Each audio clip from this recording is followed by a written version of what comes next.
Lady from New York, Ms. Meng, is recognized for general comments on the bill. Thank you, Mr. Chairman. And I too want to congratulate our ranking member Lois Franco on her first markup as well. I rise in strong opposition to this bill. Republicans have promised to lower costs for working families across our country. Instead, costs are rising, and Republicans are using their same old playbook: cut programs that help vulnerable people in America and around the world to cut taxes for the rich. We have to zoom out to see the full picture.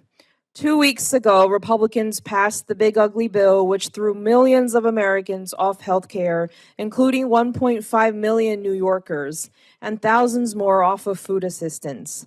Last week, Republicans passed another ugly bill clawing back funding both parties agreed to just earlier this year for programs that have been bipartisan for decades. That legislation will force 40 million children worldwide out of school, creating new recruitment prospects for terrorist organizations and hurting opportunities for millions of girls. It will strip 3.6 million people from access to clean water, including nurses helping moms deliver babies. It will prevent 218 million women from deciding when, where, and how to start a family. And that's just the start. For months, Republicans made a big fuss, saying USAID went rogue, that unelected bureaucrats were subverting the will of the American people.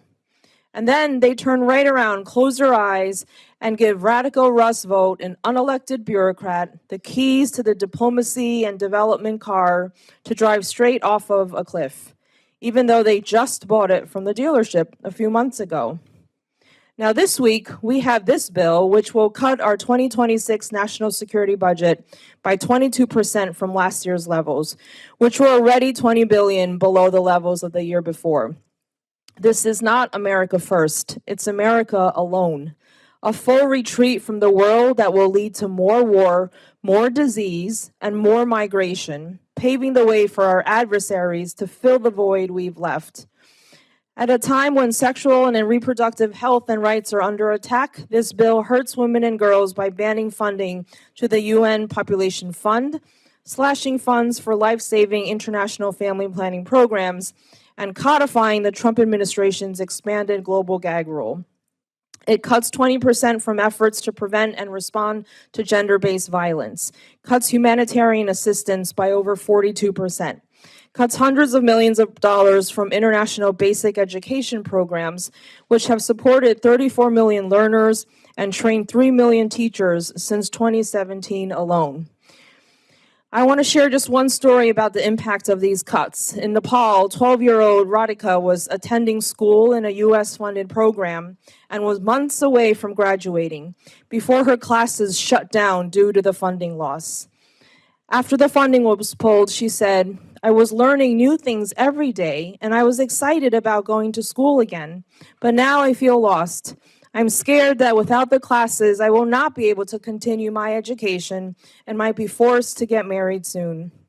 Her and millions of other children saw the United States as their salvation.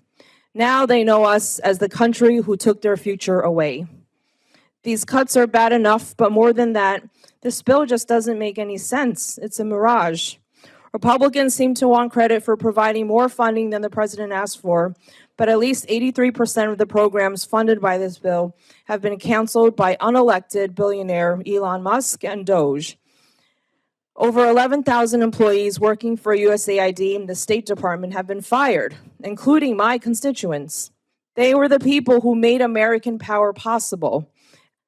The bill cuts $23 million from the Office of the Inspector General to oversee foreign assistance, even though our colleagues have spent the last 7 months saying we need more oversight of our foreign aid. These cuts hurt, and this bill just shows how backwards my colleagues have it. Foreign aid isn't a corrupt bargain, it's not a handout, and it's not waste, fraud, and abuse. It's a vehicle for American ingenuity, generosity, and security. It's American workers making food products, which have saved the lives of over 5 million malnourished children. It's American farmers including New Yorkers, creating more resilient crops that help lower prices for American consumers, our scientists, our Peace Corps volunteers, our Foreign Service officers.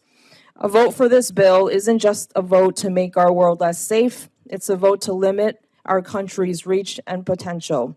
Full retreat, America alone. I urge you to join me in voting no. I yield back.